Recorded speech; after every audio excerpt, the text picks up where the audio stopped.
Screen Slurps.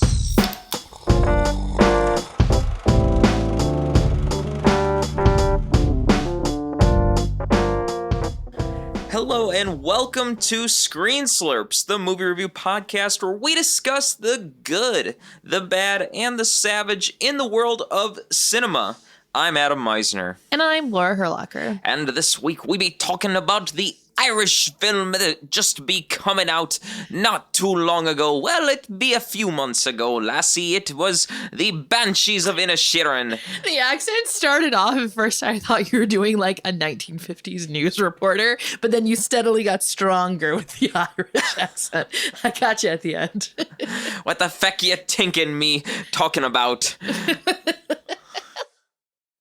I'm not even going to attempt an Irish accent. You're doing well enough for the both of us.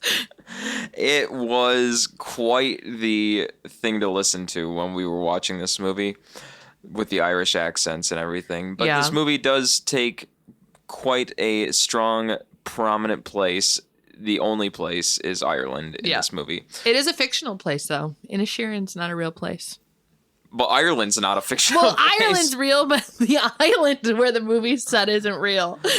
So what else is there to say but to say this whole movie takes place in Ireland, and it's quite the thing to listen to with the Irish accents from classical times in Ireland. And the movie this week is The Banshees of Inisherin. And I cannot wait to talk about what is going on in this movie because at its core, it seems like a very simple premise, not much to really expand upon, but I think there might be more to it than meets the eye or meets the mind. Meets the mind. I like it. More than meets the mind. It turns into Transformers or something. Yeah, Transformers, robots in disguise, but I was just changing the words. But they don't say mind. I got you.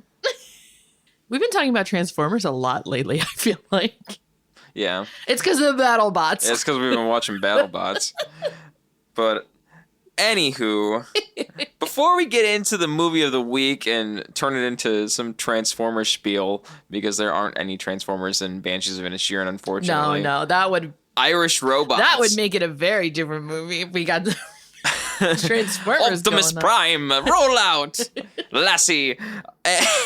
We're going to talk about our side slurps first. Oh, no. So if this is your first time listening, our side slurps are the things we've been doing other than watching the movie of the week. Maybe we are watching Transformers. Maybe we're watching other TV shows or movies. Or maybe we are just riding a bunch of roller coasters around Chicago, Illinois. You never know. A roller coaster ride. Wasn't that a Bewitched song? You're asking me about Bewitched? You loved Bewitched. Don't try and sound cool on the podcast now. I did own their CD album when it came out years ago, but all I can remember is the one song that Bewitched had that was they had like C'est la vie, C'est la vie. The one I loved was the Blame It on the Weatherman. Yeah, I don't remember. Oh, Adam, we're gonna listen when we're done recording. What have I got? Someone had a roller coaster song. It might not have been Bewitched. It might have been like 18s or someone. The only roller coaster song I can remember is the roller coaster. No. Isn't it the one that's in Lilo and Stitch? I'll have to go turn on Lilo and Stitch now. Oh, yeah. Hawaiian roller coaster ride. It's in Lilo and Stitch. That's my tangent for today. Well, Laura, what have you been doing this past week? I have not been watching Lilo and Stitch, but let's see. This past week, as everyone knows, it's a new year. So really what I've been focusing on, honestly, for the past week is kind of just like setting my intentions for 2023 and really looking at what I'm hoping to get out of this year. I am very against doing New Year's resolutions, so I don't have that. But I don't think I've talked about it on the podcast before. I am doing this thing where I've made a list of like 101 things that I want to do over this next year. And they're not, some of them are big things. Like obviously one of them is getting married, since Adam and I are getting married in just a few months. Some are like, get a promotion at my job and get a skincare routine now that I'm in my 30s. So it's a mix of things that's like really like easy tasks to do, but also some bigger, exciting ones like go to New York, see a show.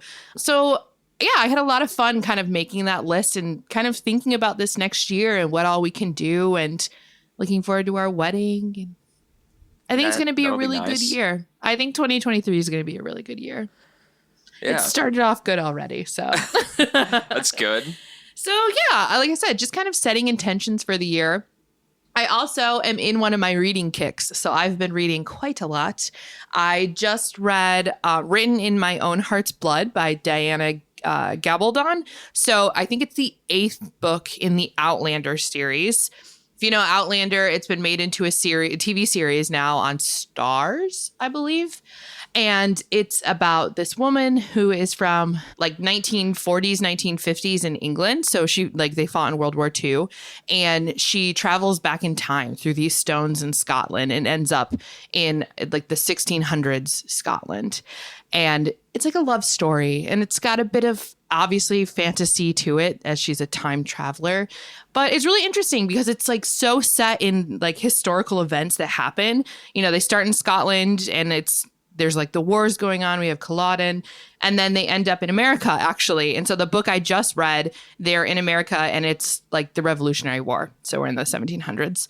And it's a lot of fun. It's a good read. I just love the characters. You get so invested. They're very long books, so there's lots of characters that you get really invested in. And I'm kind of sad, though, because it's the 8th one. There's just going to be 2 books left in the series, supposedly. So I'm almost done, which will be sad. And then the other book I read is that I finally finished the saga, the graphic novel saga, the first whole compendium, which is like 57 chapters or something. And Adam had got that for me, and I finally sat down and read through it. And it's really interesting. I was not expecting what it is, but it's actually a really, really good series. It's set in this like dystopian future with all of these different like alien races, and there's a war going on between 2 of them, and it's very Romeo and Juliet-esque. So the main couple are from each sides of the war. They're not supposed to be together, but they are, and they have a baby, and they're kind of running from both sides and other parties and trying to escape and just, have their lives. And it's actually quite like parts of it are quite darker than I expected, but there's also parts that are really light and nice, and it's a really interesting read. I'm excited to see I think I'm pretty much caught up to like what's been released so far. So I'm looking forward to going to the comic book store and getting some more chapters to read. I think those are one more thing, and then I'll stop. I also bought myself for Christmas the new Horizon Forbidden West game on PS5. So I've started playing that. I like it a lot. I really liked the first game, Horizon Zero Dawn, and this one just seems to be more of the same. So I'm kind of not very far into it yet, but a little bit, and I'm looking forward to just spending some more time playing that. I'm excited to see what else happens in the game as I check out you playing the Horizon. Watch behind me. The Horizon sequel, yes. As I sit there and see the cutscenes pop up and catch what's going on in the game, it's actually pretty intense. Those cutscenes in the game. Yeah, the plot is very cinematic, very involved. Yeah, the cutscenes I will say the cutscenes in this game seem to be a lot more like developed and intense than I remember them being in the first one. Mm-hmm. Yeah, it's very cool. Me, for this past week, it's really just a lot of movie watching and not quite as much reading as Laura's been doing. But a lot of reading for you.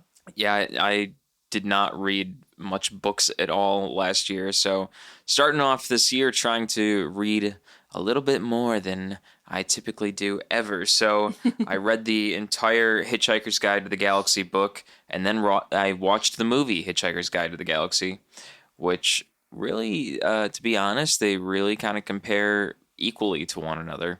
So it's interesting to see. There were differences, obviously. There were some changes between the two, but not. They added things to the movie, right? Not so much changed what's in the book. They just added. And there were some changes in like the order of events a little bit, but yeah, not too much of a differentiation between the two. And did you enjoy the movie?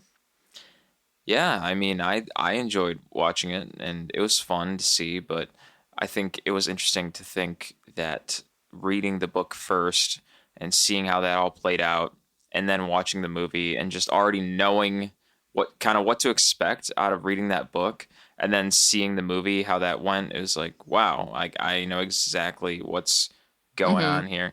And I think that was sort of only because I read the preface of the book going into the book, and it was the author kind of outlining in the book that he had written the book out the way it was because it was like he was preparing that screenplay. He had to write it this entire way just because he had to develop the movie that certain way. He had to make Guardians that way for the movie's sake, with the translating fish in the ear and everything like that. And so he made all that for the movie. And so then like the book was laid out that way. And it's like, okay, so then me reading that book with the putting the fish in the ear to translate language and all of that, and then watching the movie, it's like, oh, so I kind of know what's going on here. It was originally written as a radio play, right? I believe so. Kind of like an episodic radio play. Yeah, which is so interesting to think about. I like that idea. Also, you said Guardians. I think you keep trying to call it Guardians of the Galaxy. Hitchhiker's Guide to the Galaxy. And it's just because throws you Guardians, off. There's Guardians of the Galaxy and there's Hitchhiker's Guide to the Galaxy. My apologies. I like paused for a second. I was like, Guardians. And I was like, oh, wait, yeah. Dang you, Marvel taking over our minds. Yeah, damn you, MCU. Yeah. What else have you been doing, though, Adam? Yeah, other than Hitchhiker's Guide to the Galaxy, I watched the entire film Chicago, which is another, I can say, classic at this point. It's old enough now. God, we're old. That movie came out like 20 years ago, basically. Yeah. And Chicago, the movie, is an adaptation of the musical Chicago. So very cool. I'm kind of surprised at myself for not have seen it until now. But the movie is actually a very well done adaptation of the musical, I think. And I thought it was fun to see that movie because I've seen other musical films now. At this point, I've watched Rent, and I'll just say In the Heights now is a more contemporary one. But I think Chicago, Les Mis is another one. Now. Yeah, there's quite a few now. It's because of me. I love musicals, so it's the one thing I'm like pushing on to you. There's Phantom of the Opera and things like that. Oh God, we need to watch that. I don't think I've actually seen Phantom of the Opera. Oh, Adam, we should watch it. But yeah, and I think at its time, Chicago was one of the more, I don't know, earlier contemporary kind of musical films. I mean, obviously, Moulin Rouge, I think, came out around the same time. Yeah. I mean, it's obviously not like the first musical film because they've been doing that forever. I mean, that's all the movies in the 50s, right? Like that everything was a Fred Astaire, Gene Kelly musical. Time. We got away from it. Yeah. Now we're kind of coming back slowly. Right. Exactly. But no, you're right. It was kind of, I feel like the early 2000s was kind of this like resurgence of musical movies. And it's a popularity thing in like Bollywood cinema. Like that's like the bulk of what they do. So, but in America, that's not really the aim of what we put out most of the time, or at least during the early 2000s. That's really not what the focal point was. But with Chicago, I think they really hit a mark. Chicago was one of my like favorite movies in high school, and I'm wondering now if that has influenced me a lot because, like, not only it's set in Chicago, but you don't really get a Chicago vibe to it. But still, like, I ended up moving here. It's about women on like Murder's Row. I'm like, I love true crime. Maybe this movie had more influence on me than I thought it did. Maybe you should take a portable recorder and go talk to some people. I don't need to go to Cook County. Cook County prison, I'm okay. You want to know more about Murder's Row, huh? No, I'm okay. And other than watching Chicago and I'll say it again, Hitchhiker's Guide to the Galaxy, I started reading the book Stranger in a Strange Land because I'm keeping myself on a sci-fi kick as I read these books. I feel like the books, if you read something that's fiction, you lean towards science fiction. I'm just it's in my collection right now, so I'm just trying to clear out what I have on my bookshelf that I haven't read yet. Your TBR. Before I start putting more into the bookshelf. So I have had this book, Stranger in a Strange Land, sitting on my bookshelf. Looks like a good book. It's a classic book. I believe it's from like 1961 or something. So a lot of people say that the author of Stranger in a Strange Land, Robert A. Heinlein, he's apparently a well-acclaimed author, and this is a book to look to. But I don't know that yet because I haven't finished the book, and I'm hardly in the book right now. I think I'm like 60 pages or so in, and the version that I have is like 500 pages or something. So, yeah, got a ways to go. You'll get through it. And that's pretty much what my past week has looked like. And Laura, do you have any news in the film media to share? I do have one thing I saw. I just saw they released like a trailer or a teaser, what have you, for a new movie called Renfield. And Adam, I think I'm going to love this movie. So it's like a vampire movie.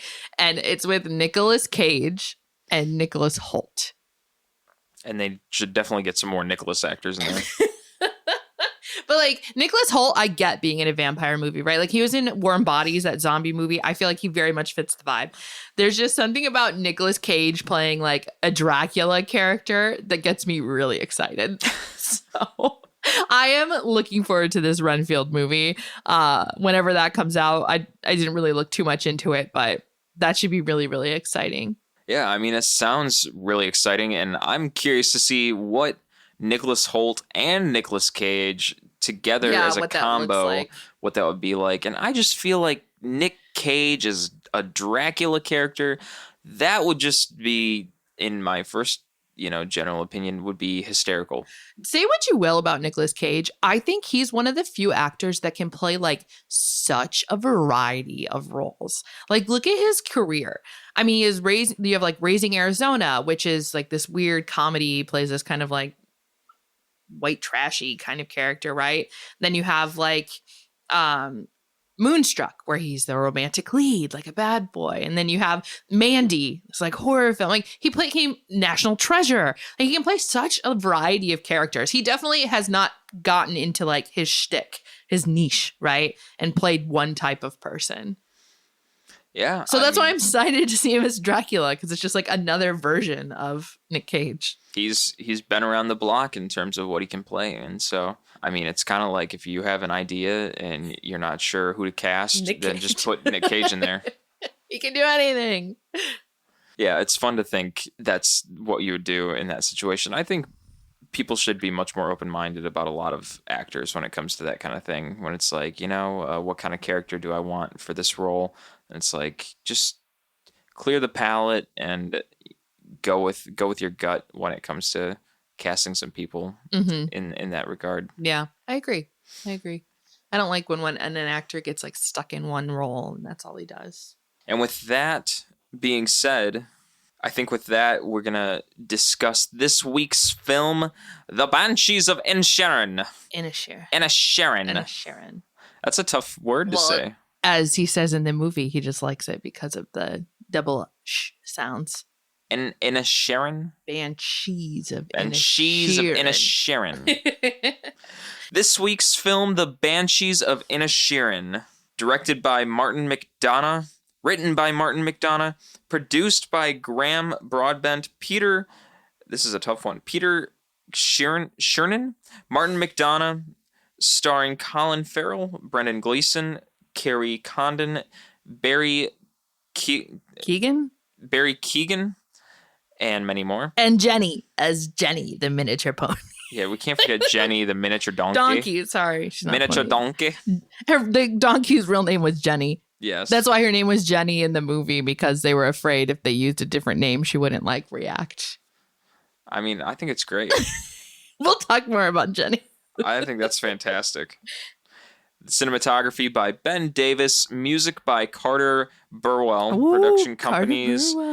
Surprisingly, not A24 as a production company, but Film 4 Productions, Blueprint Pictures, and TSG Entertainment, distributed by Searchlight Pictures, and the release date for this film was September 5th, 2022 in Venice, and October 21st of 2022 in the United States and Ireland. I love that they referenced U.S. and Ireland. It's Not the rest of the world, just the U.S. and Such Ireland. an Irish movie. Like, everything about it is Irish. The writers, the cast, the setting, the vibe. So it makes sense.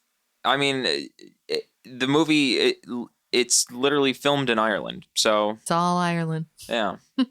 The whole film is filmed in Ireland. So, yeah, of course they're going to say, well, the film's released in Ireland and the United States, by the way. You can go watch it in the United States. On HBO Max. Yeah. But most importantly, watch it in Ireland on October 21st. But yeah, let's talk about this movie, The Banshees of Inisherin. Just to kick it off here, just to give a base plot for those who may have not seen this film, you're like, what in the hell are these two talking about? Just to give you an idea, the plot of this film, at the tail end of the Irish Civil War in 1923, on the fictional Irish Isle of Inisherin, folk musician Colm abruptly begins ignoring his lifelong friend and drinking buddy. I'm going to really Pádraic. struggle at saying this, but his last name, really. Pádraic Sullivan. Well, there's a B in there. I know, but the way that they pronounce it, it's essentially the English version of Patrick Sullivan. It's just like, you know, the old Irish spelling. So Pádraic Sullivan. See? This is why we help each other out. Pádraic Sullivan. In a nutshell, yep. Okay. It looks like it wouldn't be that, but it's pronounced essentially like Sullivan. I suggest you all check out the spelling Look at how of this it's name. spelled. It's like old not Gaelic, maybe old Celtic, old Irish spelling. Yeah. But that's it. Yeah. Many apostrophes, a Yeah. B and Well, H. even, I mean, did you look at like the spelling of his sister's name, the character? Her name is like Siobhan, but it's spelled Siobhan. So you'd be like... Siobhan. Siobhan? Like if we looked at it, that's how we would pronounce it, right? But that's just the American way of looking at words. But in Ireland, it's like Siobhan. Yeah. No, that's fair. But... Anyway, just call him Pádraic. Yeah, Pádraic and Colm. These are our two characters. They used to Colm- be friends. Now they're not. Yep, and that's the summary right there. That's the and movie. so Colm, who is played by Brendan Gleeson, he is essentially telling Pádraic, who is played by Colin Farrell, hey, Pádraic, I don't want to talk to you anymore. And Pádraic is responding, what's the matter? Yeah. What did I do? And really it throws like the whole town out of whack because it's such a small island, right? So a small community. And everyone literally was like, why is Colm not talking to you anymore? Yeah. Like, you guys are always together. You're always at the bar at 2 p.m. to have a drink. Where's Colm? Why isn't he here? And, like the whole town literally gets involved in this relationship. Right. And Pádraic is asking people, like, why is Colm not talking to me? And they're Right. like, I don't know. Did you do something? And Pádraic's like, I don't I'm think not so. sure. I don't think I did anything.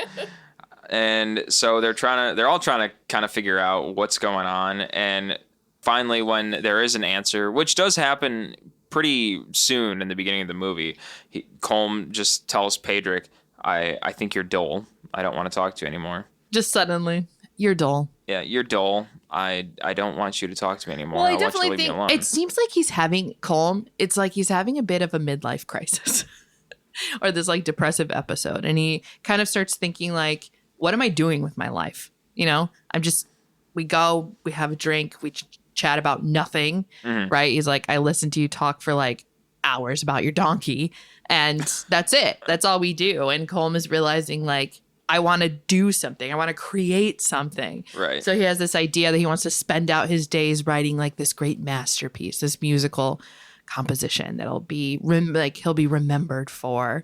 And so in his mind, he's like, well, I can't talk to Pádraic anymore. I got to focus on this. And so Pádraic, you're dull. I don't want to talk to you anymore. Leave me alone. Yeah. But he takes it to the extreme. It's not even just like, I don't want to be friends with you. Like, whatever, maybe we can chat in passing, but I don't want to spend my time with you. He's literally like, do not say another word to me. Yeah. Do not talk to me. And Colm keeps talking to other people, and he'll talk to the other musicians at the bar. He plays with other musicians at the bar, you see in other scenes. But if Pádraic goes to talk to him, then he's just like, what are you doing? Well, and obviously Pádraic keeps trying to talk to him because he doesn't understand, right? He's like, we've been friends our entire lives. You know, we see each other every day. Like, why suddenly do you just not want to talk to me? Did I do something? So he keeps coming back and keeps coming back. And ultimately Colm gives him this ultimatum, right? And he's like, if you say another word to me, I'm going to cut off my finger. Mm-hmm. And Pádraic's like, no. But Colm seems so serious. He's like, say another word, I'll cut off my own finger. So before he continues talking to Colm and all of that, though, we do get the introduction of another character in this film, which is, I believe it's, is it Dominic? Dominic, yeah. Yeah, I was going to say the other two kind of side characters that we have are Siobhan, who is Pádraic's sister, and Dominic, who's kind of the he's the policeman's son. Yeah, the younger boy in the community who's a little... He's like, well, not all there. He's a little simple.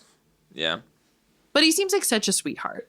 And you can see he's struggling because he's the only person his age on the island. There's not a lot of women there. So obviously he has a crush on Siobhan. Pádraic's sister, yeah. And we learn later that he's abused both physically and sexually by his father. So we know he doesn't have a good home life, and he's just trying to escape that and doing that by kind of trying to spend his time with Pádraic and Siobhan.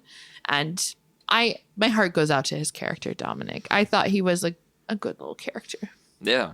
Yeah. I think Dominic, the character, was a great sort of integration in this film because instead of only focusing on Pádraic and Colm and having this be like a 2-character film where it's just you only have Pádraic and Colm, they have a bad relationship. That could be a very simple film if you just had just the two of them, and it's that's all you get. You just get Pádraic and Colm, and it's just going back and forth all right, what's Pádraic doing? All right, what's Colm doing? All right, what's Pádraic doing?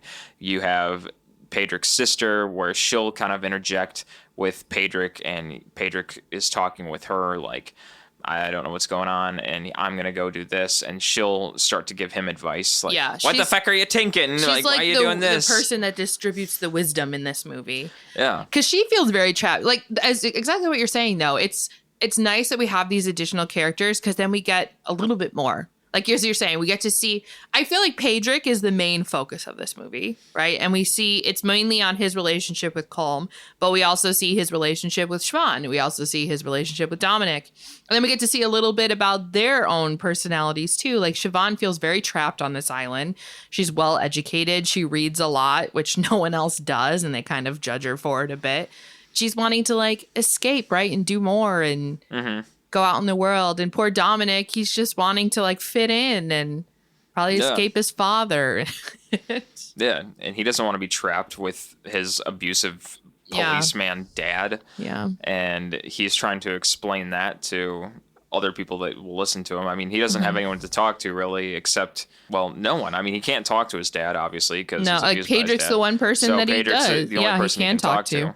No, I agree with you, though. I think it's good that they added in those two also, so we get a little bit more in this movie than just looking at Colm and Pádraic. Yeah, and it's nice to see that we get those scenes. It's kind of you see Pádraic, who is feeling incredibly lonely because he can't talk to Colm now, so he's got Dominic as kind of the side character he can now let out his emotional characteristics to, and then Dominic is now able to sort of bounce back I can relate with what you're going through. And you see that in a scene where he's kind of explaining I've went through similar things with my dad. That's when you start to learn he's been getting abused by his dad. That's something interesting to hear about.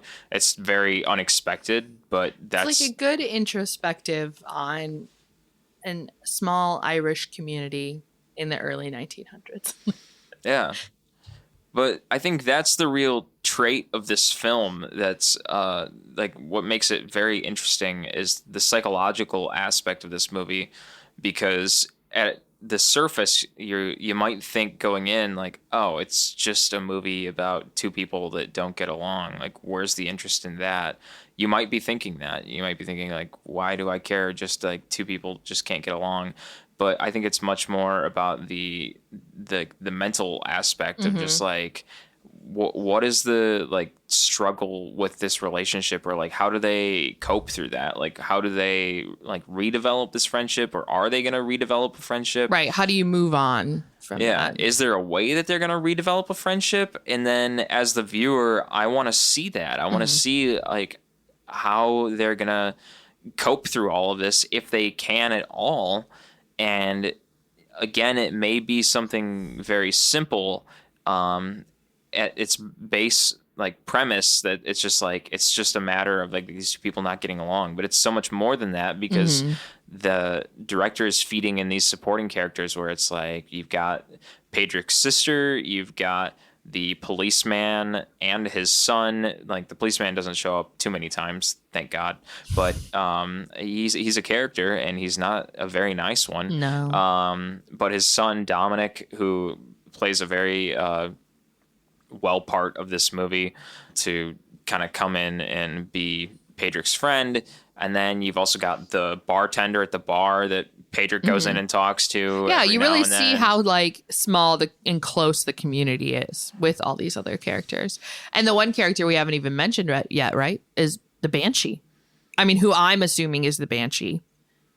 Yeah. The old lady. So there's this old lady on the island that everyone tries to avoid, essentially. Yeah. But she always wants to like talk to Siobhan.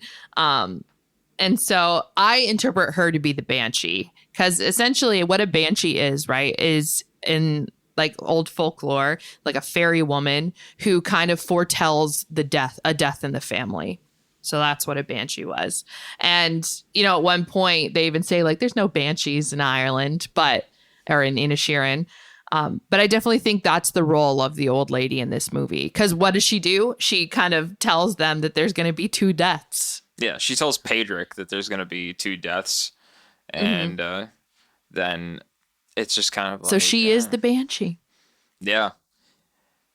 And I think it's very interesting as this film continues to play on and, you know, keep moving forward. I think from where we left off in our foreshadowing or foretelling of the way the movie was going, between the friendship of Pádraic and Colm as they continue to communicate. Colm mentions that if Pádraic continues to bother him, he'll start cutting his fingers off. And Pádraic is trying to console between, you know, his sister and Dominic also tries to hook up with Pádraic's sister. He kind of very subtly... He like admits his love for her. It's not too subtle, but he very casually mentions to her like, hey, you know, just wanted to know if you wanted to, you know, go out sometime. She's very nice about her rejection. Yeah. She's very nice to him about it, but she does reject him. Yeah. But also at this time, as you're getting to, right, Pádraic goes and confronts Colm. Yeah. Like, it's just like, I don't get it. I don't get why you're not talking to me. Yeah. And lo and behold, the next morning, he cuts a finger off and chucks it at the door of Pádraic. Yeah, Pádraic and his sister are like in the house, and they hear this like dunk against their house, and he goes out and looks, and Colm threw his finger at their door. It's actually kind of funny too, though. I mean, he goes and grabs the finger, and Pádraic's sister is like, "Well, what was that?" And he's like, "A finger." It was a finger. And she's like, "What?" Yeah, what? It's like, it was a finger, and she starts freaking out. I will say this movie has some like moments where they just have these really well written scenes, and there's just these funny lines that like pop up out of nowhere that give you a really good giggle. Even though it is kind of like a dark comedy, like a tragic film in the sense, it has its moments where you just gotta laugh. Because also, I mean, one of the lines I love, and we can start talking about Jenny, the miniature donkey. So Pádraic has this miniature donkey named Jenny, who you can tell he just like loves. He loves this donkey. And there's the one scene he's in his house. He's depressed because obviously Colm won't talk to him. And he's just like sitting there all sad. And the donkey's in the house next to him. And Siobhan comes in. And she's like, get the donkey out of the house. Like, why is it in here? And his... Pádraic's line is, I'm not putting me donkey outside when I'm sad, okay? And like that was one of those bits where I just had a little giggle. I think this movie was so much entertainment just because of the dark comedy aspect of it. It's just like, not only did you get that drama and just engagement from the drama aspect, but I kept wanting to watch it just because of the strange comedy that would come in as I kept watching it. So I very much like, and I mean, that's to be expected, especially from this director doing In Bruges with Colin and Brendan Gleeson. God, was that like 10 or 15 years ago or something? Yeah, I would say that's an older movie. 2008, I think. But this movie's like the reunion. Because as you're saying, like that was written by Martin McDonagh, directed by Martin, and then starring the two of them too. They just like to work well together. And so going off of the first finger chucking at Pádraic's door, after that, he's puzzled after why he got that one finger. And lo and behold, he goes and visits Colm again in his house. Well, he like reprimands him, I feel like. Yeah, he like, first goes in. He's that was a bad thing to do. Yeah. And then they just start talking. And he's asking him about how everything's going, what he's been up to. And Colm explains, well, I wrote my song. I finished the song. The Banshees of Inisherin. Yeah. And it seems like things are going pretty well between them in terms of the conversation. And he's like, well, that's great. I'm really happy to hear you finish the song, and I'd like to hear it sometime. And maybe I can go down to the pub and get us a couple pints and we can talk about it. And Colm's like, yeah, that sounds good. Send you on your way. Yeah. And then Pádraic goes to get the drinks, and Colm, well, first we see the dog carry the sheep shears out the door, and then Colm gets up and grabs him from the dog and, of course, cuts the rest of his fingers off. Yeah. Not just one. Yeah, he cuts all the fingers off of his left hand. Oh, that scene, I was like, don't show me. I don't want to see it. Which you don't, so that's good. Yeah, you don't actually see him chopping his fingers, but you do see in the next scene him chucking the fingers at the door. One by one. One by one. Slowly chucking them at the door. As like Pádraic and Siobhan are walking up to their house and they see Colin walk by. Yeah, with bleeding out. Yeah. The thing that makes me mad too, side note, is like Colin, after he cuts off his fingers, he does nothing. He doesn't wrap them up. He doesn't try to like cauterize the wound. He had the dog licking the open one. The dog's licking the wound. He's like running around dirty countryside. It's like, this man's going to get gangrene or something. Yeah. Like, he's going to lose more than just his fingers. My God. It was 1923, so what's to be expected, huh? Yeah. Anyway, so he chucks all his fingers at the door. And so Pádraic, right, already sad because now he's like, well, shit. My friend really doesn't want to talk to me. And then Siobhan drops this bomb on him and she's like, I'm moving to the mainland. Yeah, I'm leaving the island. I'm leaving. So Pádraic's losing like everyone in his life. I mean, he's going to have no one except for Dominic, right? So we learned that Siobhan has taken a job, I think like at a library, right? On the mainland. So she leaves, like immediately she leaves. And Pádraic's then just left alone at home. And as she leaves, he's waving her off, and the worst we see part of a the shadow movie happens off in the distance. Someone else is waving her off too, and we're kind of like, well, what's that shadow in the background? I thought it was the Banshee. I didn't know at first what the shadow was in the background too. It's just you see this blur shadow in the background as Pádraic standing there waving her off, and then he goes home, and we get the worst part of the movie. Pádraic goes home, and we see that there's like driplets on the ground, like just like blood kind of driplets, and it's like, wait, why is there this like trail going? And you see like the fingers outside, so it's like there's a finger and like a little driplet and like a finger, a little driplet, and what had happened was that Jenny, the miniature donkey, had choked on a finger and died. So he lost his donkey too, and then he loses it. Pádraic loses it. He goes down. Well, wouldn't you? I mean, you just lost your friend, your sister, and now your donkey. Well, yeah. I did not like that bit. Poor Jenny. I'd be upset May if she my rest in peace. Best friend pet animal dies because my dumbass ex-friend cut off his fucking fingers because he's mental. Yeah. So Pádraic goes down to to the pub where Colm is and confronts him one-on-one and... Say the line, Adam. Say the line. Your fat fucking fingers killed me, miniature donkey. Which is a funny line, but it's sad. And he tells him, round 2 starts tomorrow.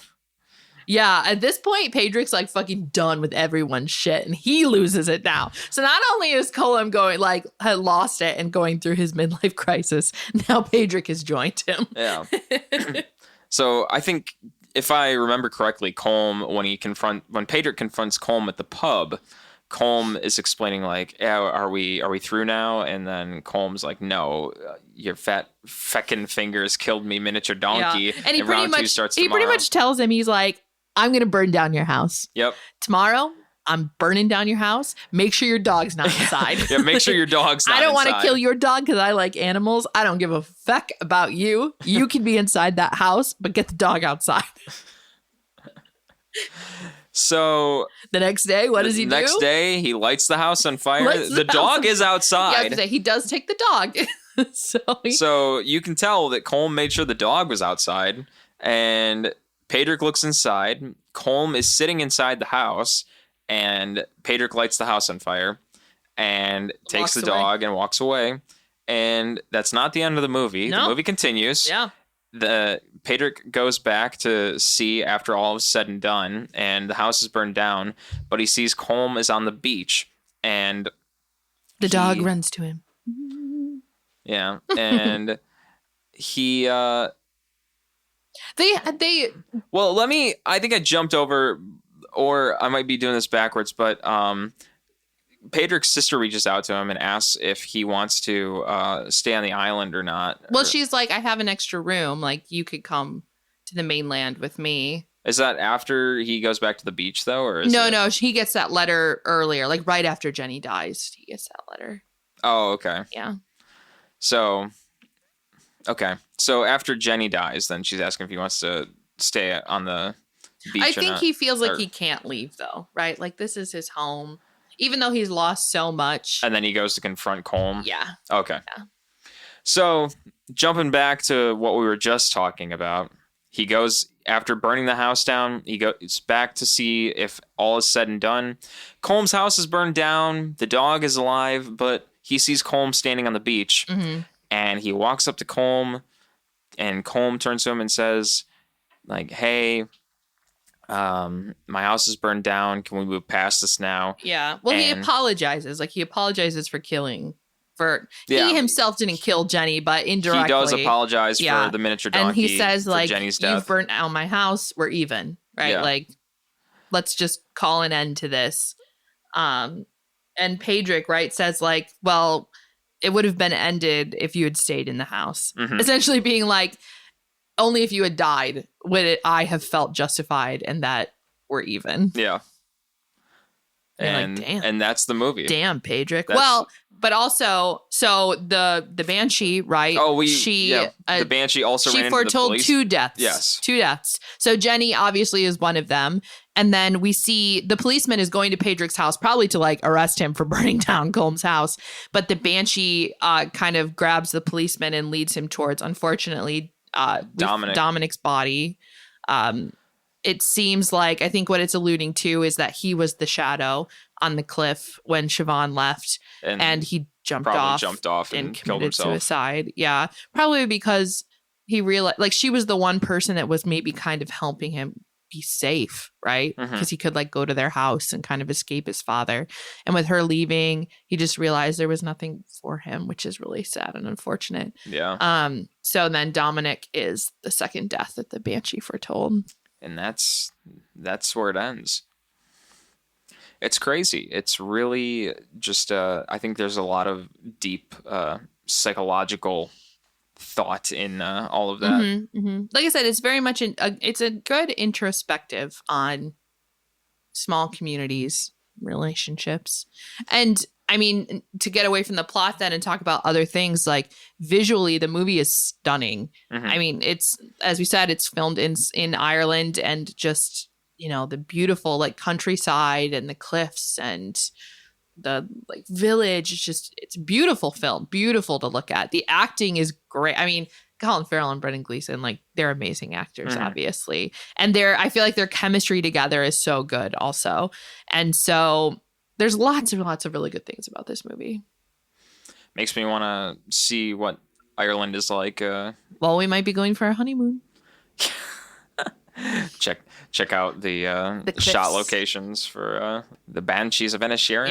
Yeah. Like I said, film visually, this movie was beautiful, and the music also. I mean, Carter Burwell, he's a well-known composer. He does a lot of movies. He did one of the Twilight movies, actually, I think too, which is fun. And I was reading that when McDonagh hired Carter Burwell, he told it like the only rule he had was that there could be no traditional Irish music. Like he didn't want, old school traditional Irish. So that was like the one rule when he was creating the score for this movie. Well, I guess the opening song in this film was not even an Irish song. It's a really? Bulgarian song. Oh. So that's some food for thought. The one non-Irish thing. I'm sure that was done for a purpose, but yeah, I wonder what that purpose is. Martin McDonagh just had the song in mind when he heard it. It was like, this is going to be like the song the film like opens when he to. was writing. It makes sense for the film to open to this. Interesting. I don't have many fun facts for this movie, but I do have a few. So I was kind of mentioning at the beginning, Jenny the miniature donkey, was not a trained acting animal. She literally was just a miniature donkey, and her name was Jenny in real life, which is why then her name in the movie is that, so that she would react. But her and Colin Farrell did not really get along. She was quite temperamental and kicked him on set and things like that. And Colin Farrell joked that she was the biggest diva on the set. The donkey was. And then one of the other fun, I have two other little small fun facts. So all of the sweaters in the film were actually knit by this one elderly man. And he made all the sweaters plus a second. So they had two of them without ever meeting the cast or seeing them or anything. So there's just this little old man knitting these sweaters, which makes me so happy to think about. And then lastly, the pub. So, which is one of the main settings in this movie, the pub. It was built just for the movie. And because they didn't actually have the right building permits and things, it had to be demolished after the film, after they finished filming. So they built it and then tore it down. That sucks. I know. I was like, man, if I lived there, I'd be like, no, keep the pub. Yeah. That's too bad. I found that Barry Keoghan signed on to be in the film without even looking at the script. He just saw the names and he was like, yes. I guess so. Probably. Yeah. I mean, right? He probably saw in Bruges and he was like, yep, I'm on. Whatever you do, I'm here for it. What else has he been in? I forgot to really look him up, but I think I remember seeing he was in the Batman or something? He was, yeah. He played the character Druig in Eternals and the Joker in the Batman. Oh, so we don't really see him though. We don't see the Joker much at all until the end. Not much in Isn't it the Batman, end scene? But I think credit? in the sequel, in the Batman 2, he'll probably be in it much more. Yeah. He was great. Like I said, all the cast in this movie were great, but Barry also, I felt like he played the role really, really well. Yeah. And I believe the director had mentioned this film was pretty much written for Colin Farrell and Brendan Gleeson. So no surprise there. I feel like it fits them perfectly. Yeah. Yeah. And as we mentioned, all of the filming took place in Ireland. So I don't know if that's really a fun fact, but I mean, come on. How many movies are made in... if this movie is so Irish. So Irish. And then imagine if it came out that they filmed in California. Yeah. Yeah. I'd be like, what the fuck? I was going to say, how many movies in the United States are made in a studio or, speaking from our experience in Chicago, how many television shows are shot in Cinespace or something? Yeah. And then it's you hear about this movie and it's we shot it all in Ireland. It's it's an Irish movie. Shoot it in Ireland. Come on. Don't shoot it in Minnesota or something. Right. Minnesota. Yeah. Yeah. So I'm happy to see when a director is I want to make a movie. If they wanted to make a movie about South Dakota or something, and then they're well, we shot it in Florida. And it's don't do that. Yeah. Don't lie to me. Don't do that. Yeah, if you wanted to make a movie about South Dakota or something, just like try and be true to the roots, or at least set up a set that looks close enough to South Dakota. Like lie to me very well, or just go to the location. Yeah. Preferably go to the location. Was Fargo filmed in? Because that's set in like South Dakota, isn't it? Minnesota, Is it? one of those. They have Canadian-esque accents, so it's one of those states up there. I feel like they're Isn't on location. Fargo, North Dakota? Yeah, North Dakota. They have very much Canadian, you know?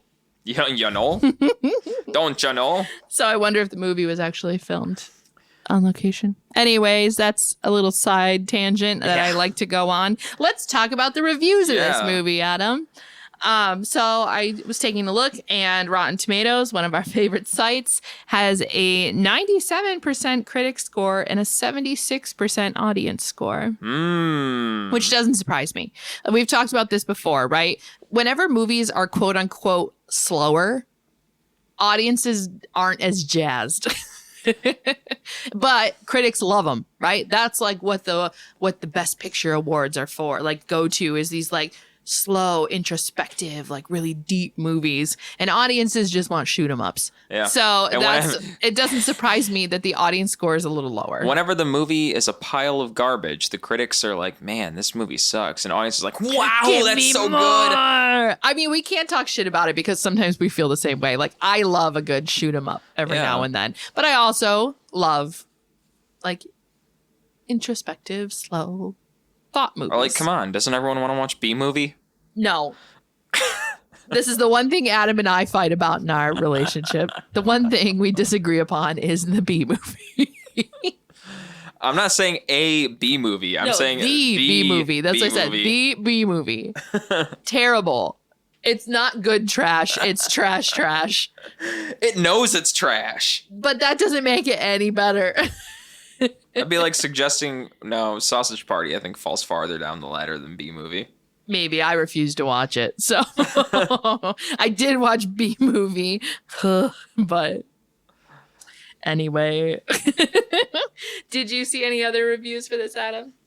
Roger Ebert review gave this 3.5 stars. Yeah, no surprise there either for me.